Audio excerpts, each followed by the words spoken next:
Ya Sayyidi Ya Rasulullah.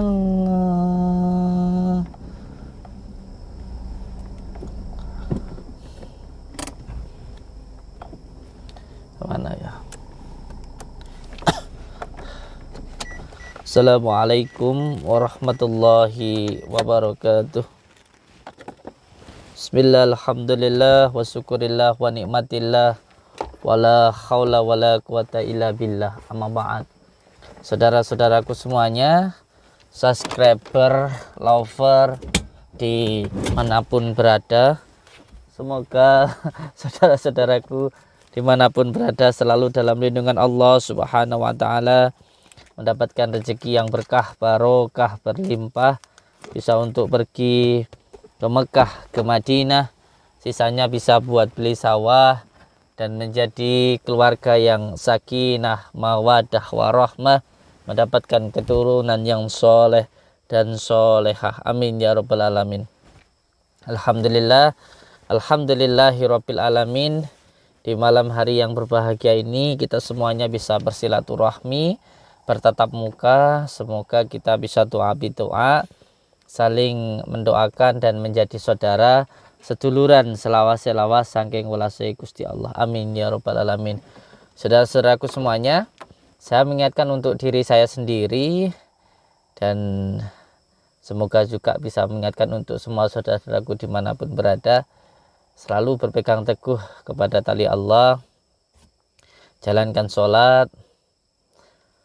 Tenan. Jalankan sholat, itu yang paling utama ya. Karena ketika kita ingin memperbaiki hidup kita, maka perbaiki dulu sholatnya. Dari mana ketika kita ingin memperbaiki hidup kita? Perbaiki dari sholatnya. Yaitu yang pertama, menjalankan sholat. Tenan. Enggak, serius saya itu tenanan nih. Saya berbicara insya Allah apa yang saya lakukan dan saya menceritakan apa yang saya rasakan gitu. Yang pertama nggih niku diamalkan sholatnya dulu dijalankan. Terus yang kedua mengamalkan sholawat, karena sholawat ini sangat luar biasa sekali nggih sayang nggih. Karena kayak gini nih, amalan sholawat itu sangat berbeda sekali dengan amalan-amalan yang lain. Sangat-sangat berbeda, karena sholat itu bukan hanya memasukkan tapi juga membersihkan. Karena sholawat itu ada filternya. Tenan, ada filternya. Filternya itu baginda Rasulullah SAW. Amalan sholawat itu sangat berbeda sekali dengan amalan-amalan yang lain. Kalau amalan-amalan yang lain itu ketika sesuatu hal yang baik, maka butuh tempat yang baik. Kalau enggak baik tempatnya, nanti oyeng kayak gitu, stres kayak gitu. Kayak contoh ketika kita mengamalkan hijab, asma, itu ketika mau mengamalkan kita harus bersih nih dalamnya. Makanya butuh yang namanya puasa kayak gitu, dibersihkan dulu tempatnya kayak gitu, baru mengamalkan amalannya. Tapi kalau sholawat ini sangat berbeda sekali sayang. Sholawat ini selain memasukkan juga membersihkan, karena ada filternya baginda Rasulullah SAW. Makanya amalan sholawat ini ketika saya dulu diijazahkan oleh kiai saya sangat berbeda. Kalau amalan-amalan yang lain itu disuruh untuk berpuasa dulu 41 hari, baru setelah itu diberikan amalannya, atau disuruh kholwat dulu. Itu biasanya seperti itu. Tapi kalau sholawat ini enggak sayang. Sholawat ini boleh langsung diamalkan. Karena di dalam sholawat ini ada mahabbahnya, ada cintanya kayak gitu. Karena sholawat ini selain memasukkan ya tadi itu membersihkan kayak gitu. Makanya sholawat ini amalan yang sangat mudah tapi sangat bermanfaat luar biasa. Oleh sebab itu banyak orang-orang yang datang ke saya itu minta ijazah, walaupun terkadang saya dikomplain kayak gitu sama orang, loh orang tatoan kayak gitu, orang preman kayak gitu, terus masih melakukan maksiat kayak gitu, kok sampean kasih ijazah sholawat Kang gitu. Terus saya jawab, iya nggak apa-apa kayak gitu, karena dengan istiqomah mengamalkan sholawat nanti insya Allah orang itu nggak akan suka melakukan maksiat kayak gitu. Bahkan ketika ada seseorang yang sering marah-marah sama istrinya kayak gitu, sering nggak mampu mengendalikan hawa nafsunya, sering mukul kayak gitu, terus minta amalan, saya kasih amalan sholawat. Karena apa?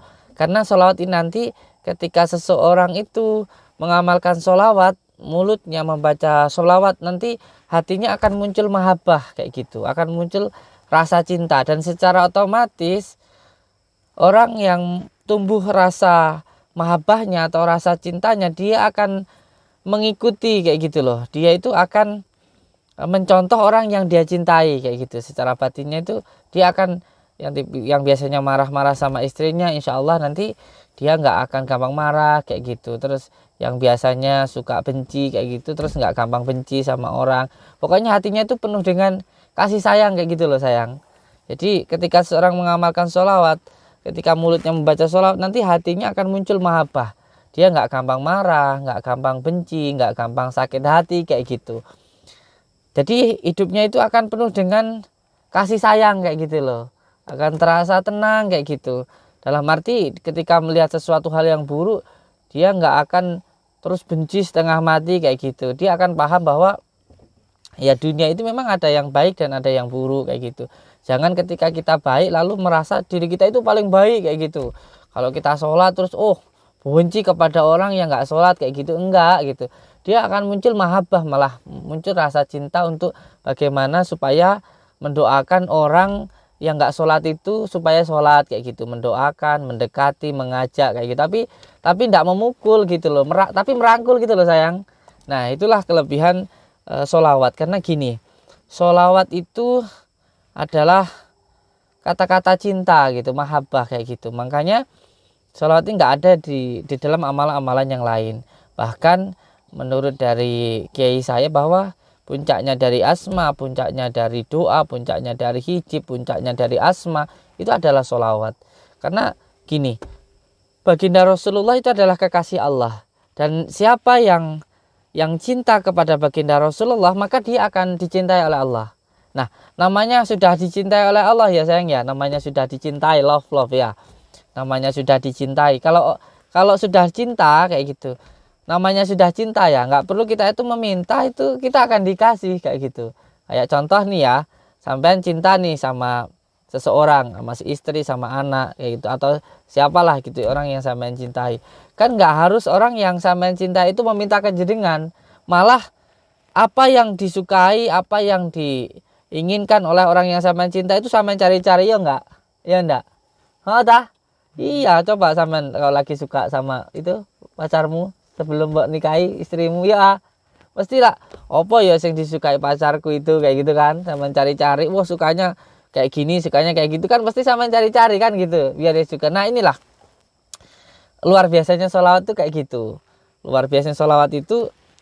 Makanya jangan heran, ini saya berbicara apa yang saya rasakan apa yang saya rasakan ini, saya hanya menceritakan sesuatu hal yang saya rasakan. Saya nggak mau menceritakan sesuatu yang tidak saya rasakan. Percaya ya monggo gitu, nggak percaya ya nggak apa-apa gitu. Saya juga nggak memaksa orang lain untuk percaya dengan apa yang saya percaya, itu saya tidak memaksa.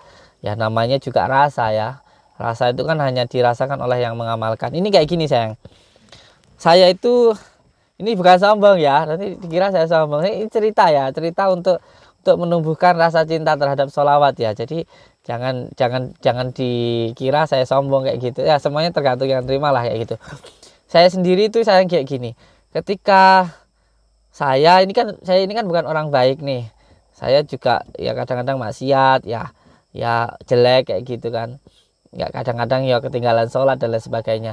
Tetapi ketika kita istiqomah mengamalkan sholawat gitu, kita istiqomah mengamalkan sholawat itu kayak apa yang kita inginkan itu mudah sekali kayak gitu loh kita dapatkan itu. Wallahi tenan, saya kayak gitu. Kayak semuanya nih, saya kan punya usaha nih, dari mulai usaha kecil kan, saya keluar dari pondok itu kan sama sekali nggak punya apa-apa. Wong saya cuma diperintah sama kiai saya untuk naik Blitar kayak gitu. Ya udah saya berangkat ke Blitar kayak gitu. Itu pun saya nggak punya apa-apa gitu, saya cuma usaha jadi apa namanya, pemulung rasa kayak gitu, dari mulai jalan kaki, terus alhamdulillah setelah itu bisa beli motor kayak gitu, dari beli motor alhamdulillah bisa beli mobil kayak gitu. Itu kayak dipermudah aja kayak gitu, jalan kayak gitu, terus tiba-tiba di jalan nggak sengaja ketemu sama orang, terus ditanyain, panjenengan bisa nyari barang yang banyak kayak gitu, sehari minimal 3 ton kayak gitu. Terus saya jawab, nggih insya Allah saya bisa, kalau sampean bisa, sampean cari barangnya yang banyak nanti kirim ke pabrik kayak gitu. Alhamdulillah ya, dipercaya sama orang kayak gitu. Intinya kayak apa yang kita lakukan itu dipermudah oleh Allah. Karena apa? Ya itu tadi, ketika kita mengamalkan sholawat itu nanti akan tumbuh mahabbah, rasa cinta kepada baginda Rasulullah. Dan kalau kita cinta kepada baginda Rasulullah, jangan heran gitu loh, kita akan dicintai oleh Allah. Karena apa? Karena baginda Rasulullah itu dicintai oleh Allah. Dan bahkan ketika kita berdoa itu sangat mudah sekali diijabah oleh Allah. Ini yang saya rasakan ya. Ini yang saya rasakan. Apa? Karena setiap doa apapun apabila tidak diawali dan diakhiri dengan sholawat, itu nggak akan sampai kepada Allah. Bahkan sholat sendiri kalau nggak ada sholawatnya itu nggak akan diterima oleh Allah. Jadi memang sangat luar biasa sekali sholawat ini. Dan sholawat itu menumbuhkan kebahagiaan kayak gitu. Sholawat itu akan menumbuhkan kebahagiaan di dalam diri kamu. Sholawat itu akan menumbuhkan rasa kebahagiaan di dalam diri kita. Intinya nggak gampang nesuan, nggak gampang gupuan, nggak gampang bingungan, nggak gampang susah gitu. Akan selalu muncul perasaan bahagia yang ada di dalam diri kita. Karena apa? Karena kebahagiaan itu berasal dari dalam diri kita ya, bukan di luar dari diri kita. Jadi kebahagiaan itu muncul dari dalam diri kita, bukan di luar dari diri kita. Semakin banyak keinginan kita, itu semakin membuat diri kita itu sengsara. Semakin banyak keinginan, maka semakin akan banyak sekali kekecewaan yang kita dapatkan. Kenapa ketika kita masih kecil mainan kelereng gitu aja kita bisa bahagia. Terus ketika kita dewasa, kenapa bahagianya harus ketika kita punya mobil, kita punya keinginan mobil, baru kita nanti berharap kita bahagia. Kenapa kita bahagianya harus nunggu punya rumah? Kenapa kita bahagianya harus nunggu punya jabatan kayak gitu? Bahkan ada seseorang nih ya, ada seseorang yang ketika dia bahagia itu menunggu sesuatu hal yang dia sendiri membuat susah. Kayak contoh kayak gini, aku bahagia kalau aku nanti nikah sama dia. Loh, ini kan sesuatu hal kebahagiaan yang dia persempit sendiri dengan pikirannya gitu. Aku bahagia kalau aku nanti nikah sama dia kayak gitu. Itu kan apa ya, menghambat kebahagiaannya dia sendiri gitu. Kenapa bahagia harus menunggu menikah dengan dia? Itu kan ada kan seseorang karena pengen sekali suka sekali dengan seseorang sampai dia berkata, aku bahagia nanti kalau aku nikah sama dia. Loh, itu kan kebahagiaan yang kamu buat sendiri. Wong sebenarnya juga kamu bahagia nggak harus nungguin nikah sama orang yang kamu suka, itu kan kayak gitu. Itu karena keinginan kamu sendiri. Nah, kalau dipahami, keinginan itu adalah nafsunya supiyah atau nafsunya tetumbuhan gitu. Boleh punya keinginan, tetapi jangan sampai keinginan itu menghancurkan kebahagiaan kamu sendiri kayak gitu. Dan ketika seseorang senang membaca sholawat itu, insya Allah di dalam dirinya itu akan muncul ketenangan dan juga kebahagiaan. Sebagai contoh, kayak ketika kita dikatakan bodoh atau dibully, dicaci sama orang, itu nggak akan berpengaruh di dalam dirinya. Karena apa? Karena dia tahu bahwa dia itu juga nggak apa namanya ya, yang dikatakan buruk ya itu menjadi barokah untuk hidupnya, menjadi pupu untuk dirinya kayak gitu, biasa-biasa aja bang. Oh, yang ngatain masih manusia aja kok kayak gitu kan, yang menghidupi kita juga bukan manusia, yang memberikan nyawa kita juga bukan manusia, yang mengadakan kita juga bukan manusia tapi Allah kayak gitu. Terus nggak ada pengaruhnya juga omongan orang untuk dirinya gitu. Kayak contoh nih, ketika kita dikatakan bodoh gitu, kalau kitanya santai-santai aja kan ya nggak apa-apa. Semuanya kan tergantung dari penerimaan kita sendiri kayak gitu. Wong ya dikatakan bodoh ya, kalau memang dasarnya pinter ya nggak ngaruh juga kayak gitu. Kayak semuanya emas, mau dikatakan kotoran, mau dikatakan apa aja nggak emas ya tetap emas kayak gitu loh. Nggak berpengaruh apapun, omongan itu nggak berpengaruh apapun kayak gitu. Nah, itu salah satu apa ya rahasianya dari sholawat. Ini saya kalau ndeleme ngomongnya nyari